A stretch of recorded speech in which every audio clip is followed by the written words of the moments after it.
ada lagi. Kalau ini yang nulis Syekh Syafi'ur Rahman Mubarakpuri dari India. Nulis Ar-Rahiq Al-Makhtum tentang akhlaknya Rasulullah juga. Ya, yang pertama sangat pemberani. Kalau ini semua ngerti ya. Tadi sudah dijelaskan. Yang kedua dapat dipercaya. Jadi Rasulullah itu sudah masyhur di kalangan masyarakat Arab. Bahkan sebelum menjadi nabi, beliau ini Al-Amin. Orang yang dapat dipercaya. Memang beliau bersih dan lurus sejak awal. Kemudian tawadhu. Tadi sudah dijelaskan. Selalu memenuhi janji. Jadi memenuhi janji itu ya, kalau memang akadnya jam 7 ya jam 7. Jam 8 ya jam 8. Nah, kalau kita kan beda cara. Kita sering molor. Tahun lalu, 2 atau 3 tahun yang lalu yang di kita ada Pak Cik dan Mak Cik dari Malaysia itu yang kuliah di sini. Alhamdulillah beliau berdua sudah lulus. Itu minggu-minggu pertama beliau kaget waktu kuliah di sini. Pak Faiz, kalau di sini kuliah jam 7, mulainya memang setengah 8 ya Pak. Mahasiswanya datang setengah 8, dosennya malah lebih lambat lagi. Itu. Terus saya jawab, oh beda Pak Cik, kalau di Indonesia membaca waktunya beda. Jadi itu bukan salah orangnya, cara membaca waktunya beda, itu untuk menutupi malu saja.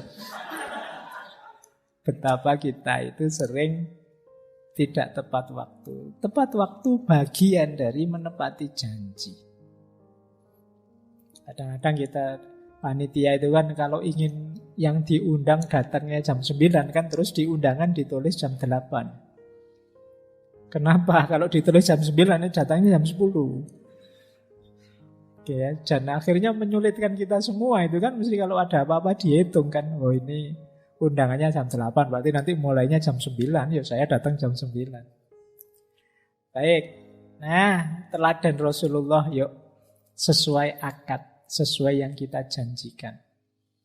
Ngaji filsafat ya kalau bisa mulai jam 8 ya jam 8. Selesai jam 10, jam 10. Atau kita pakai prinsip kalau mulai boleh telat-telat dikit asal selesainya on time.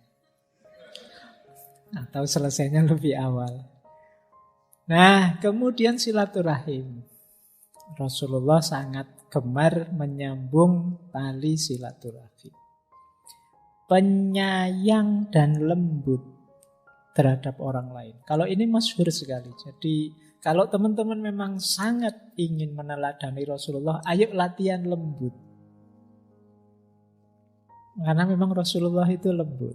Ya ndak usah, Pak, saya memang wataknya gini kok Pak, saya pemarah. Ya latihan lah, manusia mana ada yang harga mati. Bisa latihan. Saya dulu dari Mojokerto, cara ngomongnya agak kayak Surabayaan. Agak medoknya medok agak spontan kayak Surabaya. Tapi ya sudah hampir 30 tahun di Jogja ya. Kalau saya pulang mesti orang sana bilang Mojokertonya hilang. Berarti kan bukan harga mati. Jadi kalau teman-teman merasa oh ya sudah karakter saya memang begini kok Pak, mau apa ya enggak. Ya kamu ubah jadi begitu. Pasti bisa. Manusia itu enggak seperti binatang yang paket jadi. Boleh. Enggak apa-apa. Jadi seperti Rasulullah, ayo latihan penyayang.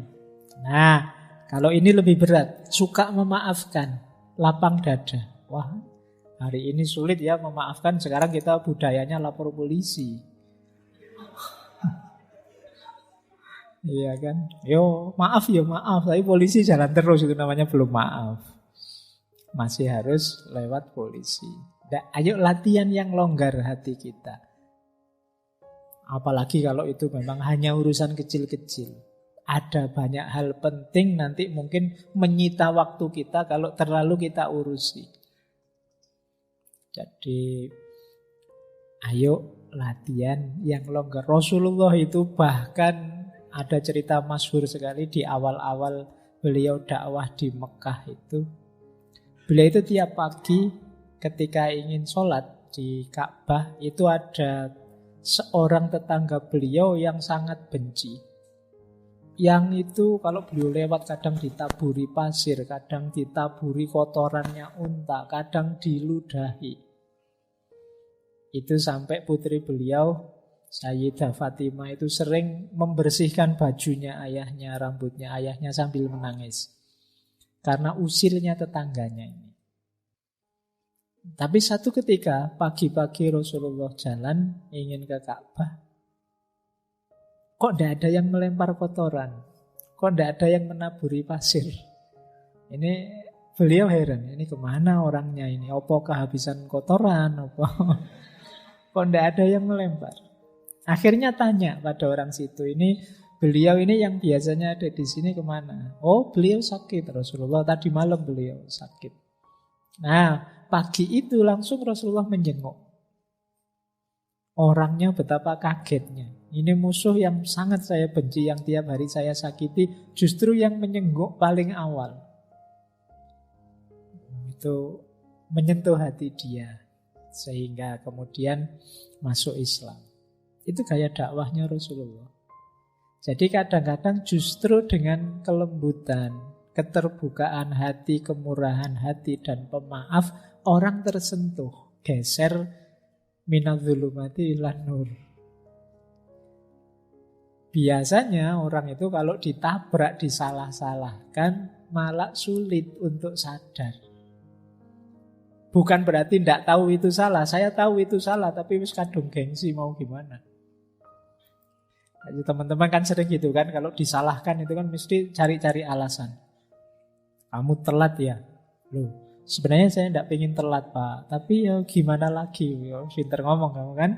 Nah, kenapa? Kamu tahu sebenarnya salah. Kenapa cari alasan? Ya karena ditabrak langsung sih. Coba tadi mengingatkannya nggak model, kenapa kamu telat gitu? Ayo silakan masuk dulu mas, nggak apa-apa.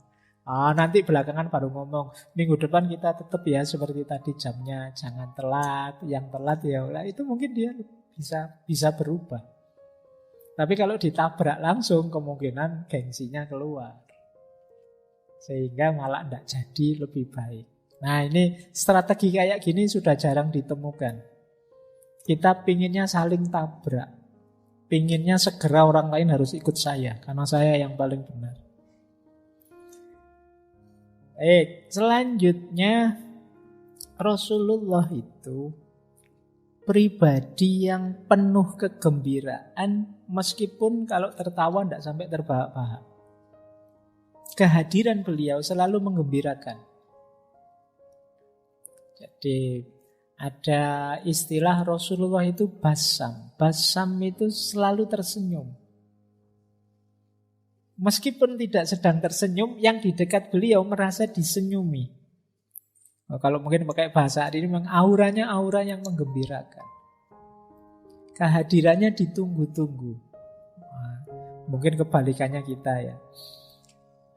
Kalau teman-teman kita kan kalau kita tidak hadir, alhamdulillah dia tidak datang, urusan aman. Kalau dia datang kacau mesti. Tapi kalau Rasulullah tidak, kehadirannya ditunggu. Kemudian Rasulullah itu tentu saja rajin ibadah, terus cerdas. Beliau punya fatonah. Kemudian selalu menyampaikan kebenaran meskipun pahit. Ada banyak kebenaran yang harus kita sampaikan. Meskipun kadang wah ini resiko, wah ini pahit, ya tidak apa-apa. Asal tadi ya cari retorika yang pas, biar manfaat, maslahat. Terus yang terakhir sabar.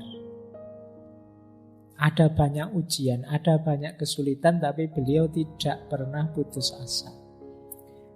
Detail ureanya cari ya di kitabnya Syekh Sofiur Rahman Mubarak Puri Ar-Rahiq Al-Maktum.